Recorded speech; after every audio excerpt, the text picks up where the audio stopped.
Water as 'n hulpbron. Vandag gaan ons alles leer oor hoe water mense, diere en ons land help. En hoekom dit super belangrik is om mooi na water om te sien. Kom ons spring weg. Het jy geweet dat water een van die belangrikste dinge is wat ons nodig het om te lewe? Ons drink dit, kook daarmee, maak daarmee skoon en kweek selfs kos daarmee. Water help mense, diere en ons land. Water is 'n baie belangrike hulpbron wat alle mense en diere nodig het om te oorleef.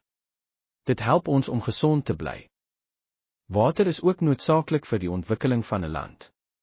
Dit help ons om kos, produkte en selfs elektrisiteit te maak.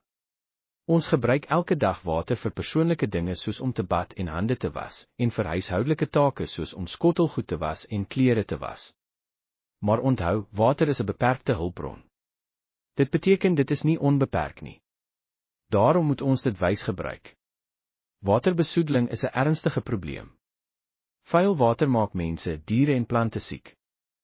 Om water te bespaar, moet ons dit nie mors nie. Draai die kraan toe wanneer jy jou tande borsel. Ons moet ook water herwin en hergebruik waar moontlik en mense leer om water verantwoordelik te gebruik.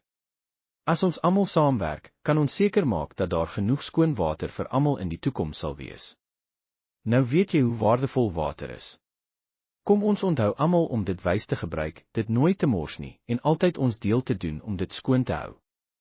Want wanneer ons water spaar, help ons planeet en mekaar. Elke druppel tel. En jy kan 'n verskil maak. Dankie dat jy saam geleer het.